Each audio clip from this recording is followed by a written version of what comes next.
สวัสดีทุกคนนะครับสวัสดี FC ฝั่งไทยที่กำลังรับชมอยู่ตอนนี้นะครับนี่คือบรรยากาศการเติมน้ำมันเบนซินใช่หรือเปล่าครับมันน้ำมันเบนซิน95หรือเปล่าที่ว่า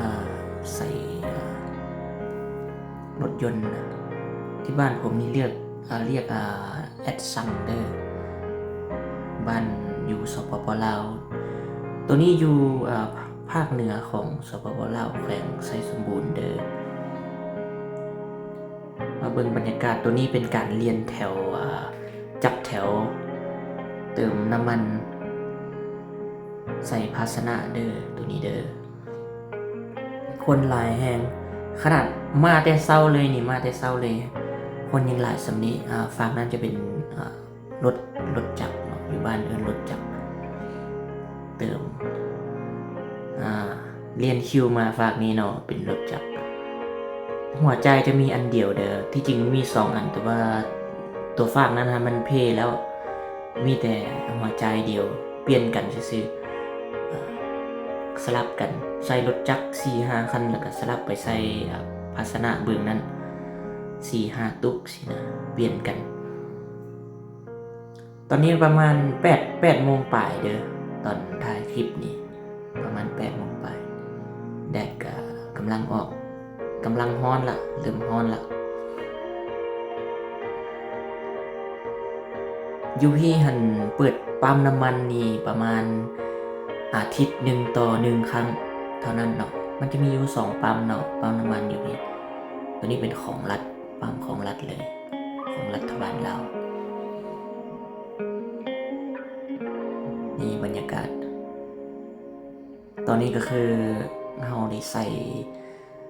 ส่เต็มแล้วรถของเรานะยังแต่เขาเจ้าเนาะเขาเจ้ายังหลายคนอยู่แต่ว่าเรามาถ่ายคลิปให้ท่านผู้ชมเบิ่งเนาะถ่ายให้ท่านผู้ชมได้เบิ่งได้รับชมไปนำกันเบิ่งแต่คนเรียนแถวว่าพิลึกเอาแถวว่าทุกคน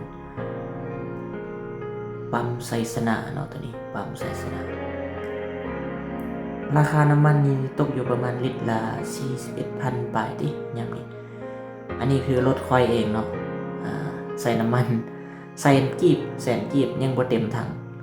เพราะว่าเพิ่นกำหนดให้ใส่แต่แสนกีบต่อ1 คันรถเนาะแต่ว่าใส่ภาชนะนี่ใส่ได้200,000กีบประมาณนี้เนาะ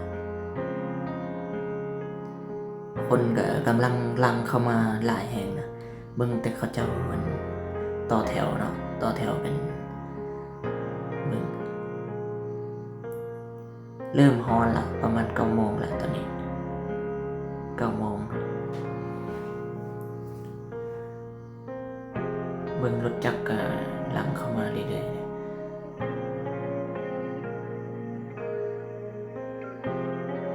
ๆคนหลาย